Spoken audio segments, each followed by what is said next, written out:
основно образование, сум се чувствувал така како лидерски настроен, сум бил исто така и дружелюбив.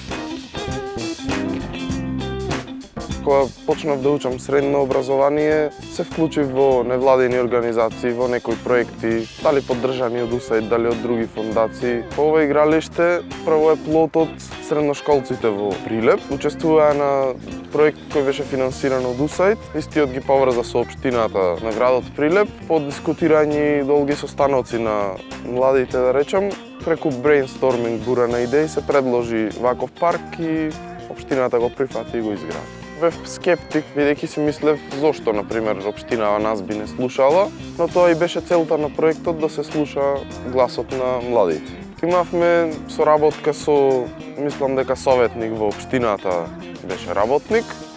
Него му ги предложувавме идеите.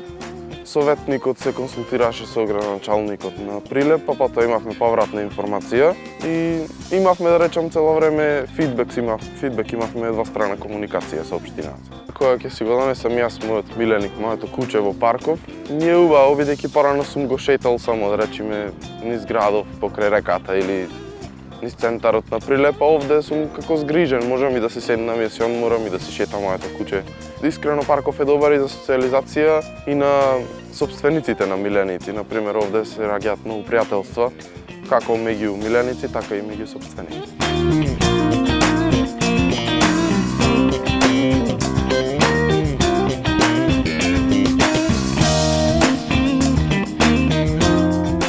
Нашите замисли како функционира една администрација реално не спречуваат да бидеме почесто во контакт со истата. Затоа што рачунаме дека тоа е еден непробив зид. Современите технологии и апликации како М-заедница возможува да се надмине таа бариера. Ја лишуваат потребата од физичко присуство, потребата да познаваш некој во општината за да завршиш работа. Целиот процес го прават потранспарентен и видлив за сите. Сите истражувања претходно покажува дека интересот за граѓански активизам е исклучително нисок, посебно кај младите. Голем дел од формите за граѓанско вклучување бараат физичко присуство во одредено време, во одредено место, дали прекучество на трибини, форуми и слично. И голем дел од луѓето не се интересирани и спремни да се ангажираат на тој начин. За наша среќа, USAID уште од старт го препознаа капацитетот на М-заедница како проект и ни овозможија поддршка за тоа да го реализираме на начин на кој ние го имавме замислено. Самиот развој на апликацијата опфати околу 10 месеци. Се трудевме тоа да биде инклузивен процес во кој и општините со кои соработувавме, во тоа време беше Карпош избран за пилот општина, ќе дадат свој инпут во тоа како треба апликацијата да изгледа. Значи апликацијата овозможуваше не само да се пријави проблем да се даде предлог, туку да се овозможи GPS лоцирање на предлозите, директна комуникација со соодветниот сектор и лица во општината.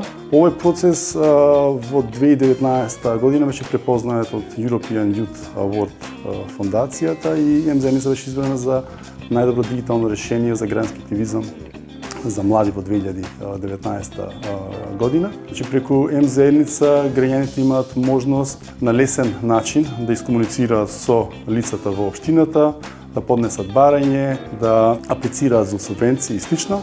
Апликацијата во позадина обработува податоци, по општината може во секој момент да знае кои се најголемите приоритети кои ги прејавуваат граѓаните. И сето тоа мислам дека генерално го олеснува начинот на комуникација и работа на општините. Зголемува транспарентноста, ја намалува можноста за корупција. Апликацијата ја користат неколку илјади граѓани. Во Македонија дневно се испраќаат стотина предлози, проблеми, предизвици. Преку апликацијата е возможна реконструкција на голем број на детски игралишта, санација на улици, улични осветлувања. Доколку администрацијата на општина, на парки Зеленила би била дигитализирана, ние полесно би стапиле до контакт со нив. Апликацијата М-заедница сум слушал дека функционира во некои општини, се надевам дека и во мојава општина ќе функционира, а тоа е добра форма, односно начин како да се третираат проблемите во општеството.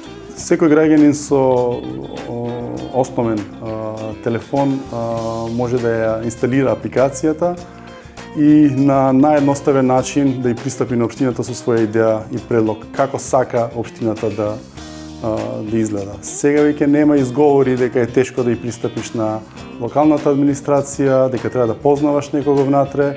Се што треба е преку М-заедница да го изрази својот интерес, да потекнеш акција, да ги повикаш другите да те поддржат и верувам дека на тој начин целиот овој граѓански активизам добива една нова димензија, со што крајните корисници ќе бидеме ние сите заедно како општество.